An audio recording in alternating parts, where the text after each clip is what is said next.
Breaking news Andhra Pradesh రాష్ట్ర రాజధాని అమరావతి సమీప గ్రామాలలో మౌలిక వసతుల అభివృద్ధికి ప్రభుత్వం కట్టుదిట్టమైన చర్యలు తీసుకుంటోందని మంత్రి నారాయణ స్పష్టం చేశారు. రాజధాని పరిధిలోని గ్రామాలలో సుమారు 900 కోట్ల రూపాయలతో అభివృద్ధి పనులు కొనసాగుతున్నాయని వెల్లడించారు.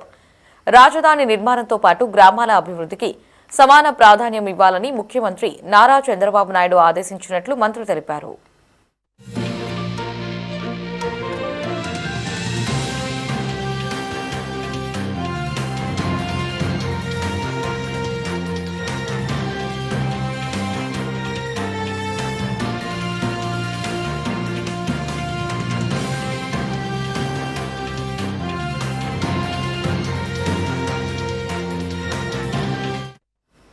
రాజధాని గ్రామం ఆయనవూరులో మంత్రి నారాయణ పర్యటించారు.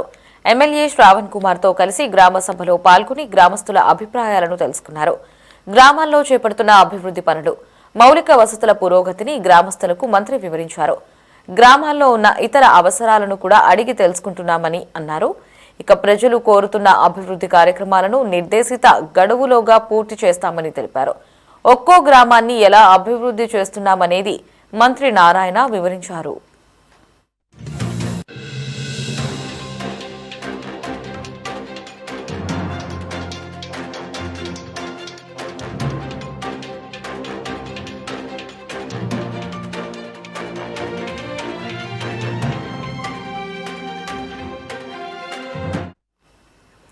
6 నెలల్లోగా రాజధాని పరిధిలోని అన్ని గ్రామాలలో మౌలిక వసతులు పూర్తి స్థాయిలో కల్పిస్తామని మంత్రి నారాయణ హామీ ఇచ్చారు.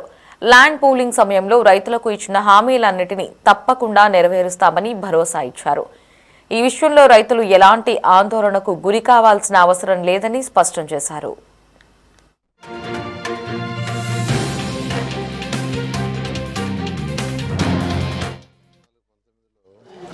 రైతు సోదరులు 29 గ్రామాల్లో ల్యాండ్ పూలింగ్ ఇవ్వడం జరిగింది. అప్పుడే ఆ గ్రామాల్లో ఉన్న ఆ రైతు సోదరులందరూ శాసనసభ్యులు శ్రావణ్ గారిని అప్పుడు అడగటం, మా గ్రామాలు కూడా రోడ్లు, డ్రైన్స్ అవన్నీ డెవలప్ చేయమంటే ఇప్పుడు ముఖ్యమంత్రి గారికి చెప్పడం, ముఖ్యమంత్రి గారు ఈ యొక్క ల్యాండ్ పూలింగ్ తీసుకొని ల్యాండ్ పూలింగ్లో ఏదైతే ఇన్ఫ్రాస్ట్రక్చర్ ఇస్తున్నారో, రోడ్లు కానీ, డ్రైన్స్ కానీ, అండర్గ్రౌండ్ డ్రైనేజ్ కానీ, డ్రింకింగ్ కానీ, అదేవిధంగా గ్రామాల్లో కూడా చేయమని ఆ రోజు ఆదేశించారు. అయితే 2019లో ప్రభుత్వం మారటం, గత ప్రభుత్వం 5 సంవత్సరాలు దాన్ని వదిలేసింది. అయితే ఈ ప్రభుత్వం వచ్చిన తర్వాత ఇప్పుడు అమరావతిలో క్యాపిటల్ సిటీలో 320 కిలోమీటర్ల ట్రంక్ రోడ్స్, 1500 కిలోమీటర్లు లేఅవుట్స్ రోడ్స్ వర్క్స్ ఎంతో వేగవంతంగా స్టార్ట్ అయినాయి. వాటన్నిటి కూడా లెవెల్స్ ఫైనలైజ్ చేశారు. ఇన్ని రోజులు యాక్చువల్గా విలేజ్ల్లో ఎందుకు స్టార్ట్ చేయలేదంటే ఒకటే శాసనసభ్యులు చెప్పారు చేసేది పర్ఫెక్ట్గా చేస్తాను సార్, తొందరపడి ఎట్టంటే వద్దంటే, సరే అవన్నీ లెవెల్స్ అయిన తర్వాత దీన్ని ఎందుకంటే ఒకవేళ అది హైట్లో ఉండి విలేజ్లో కానీ డౌన్లో రోడ్లో ఉంటే నీళ్ళని లోపలికి వస్తాయి విలేజ్లోకి. అవన్నీ లెవెల్స్ పైన అయినాయి కాబట్టి ఇప్పుడు విలేజ్లో 29 గ్రామాల్లో ఇన్ఫ్రాస్ట్రక్చర్ పూర్తి చేయడానికి దాదాపు 900 కోట్లతో ఎస్టిమేషన్ వేశారు. దానికి సంబంధించిన డిపిఆర్ డిజైన్లు మొత్తం ఇస్తే శాసనసభ్యులు శ్రావణ్ గారికి ఇవ్వడం జరిగింది. వారు కొన్ని చూసి సజెషన్లు కూడా చేశారు. అయినప్పటికీ మళ్ళా గ్రామాల్లో విజిట్ చేసి వాళ్ళు ఏదైనా సజెషన్స్ ఇస్తే అవి కూడా తీసుకొని మార్పులు చేర్పులు చేస్తామనే ఉద్దేశంతో ఈరోజు ఐనవూరులో మీటింగ్ పెట్టాం. ఏదైతే డిజైన్ చేసాం ఆ డిజైన్లు ఎవరు కూడా యాక్చువల్గా అబ్జెక్షన్ ఏం పెట్టలేదు. అవన్నీ చేయమన్నారు, పర్ఫెక్ట్గా చేయమని వాళ్ళు రిక్వెస్ట్ చేశారు. ఇవన్నీ కూడా వర్షాకాలం సీజన్ వచ్చే లోపల 6 నెలల లోపల పూర్తి చేస్తామని చెప్పాం.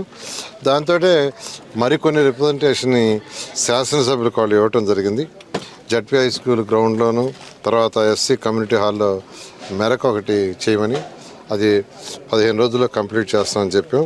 చెరువు చుట్టూ వాకింగ్ ట్రాక్ ఒకటి అడిగారు. అదేవిధంగా శ్మశానం ఒకటి కావాలన్నారు. ఒక కళ్యాణ మండపం కూడా దాన్ని కూడా కంప్లీట్ చేస్తామని చెప్పి ఈ విధంగా అనేక సమస్యలు అంటే ఊరికి సంబంధించినవి చెప్పారు. వాటిలన్నిటి కూడా చేస్తామని యాక్చువల్గా చెప్పడం జరిగింది. ఇవన్నీ కూడా వీలైన తొందరలో కంప్లీట్ చేయడం జరుగుతుంది. అన్ని గ్రామాల వాళ్ళకి ఒకటే చెప్పేది, ప్రతి గ్రామానికి రెగ్యులర్గా వస్తాం, నేను శాసనసభ్యులు మిమ్మల్ని కలుస్తాం.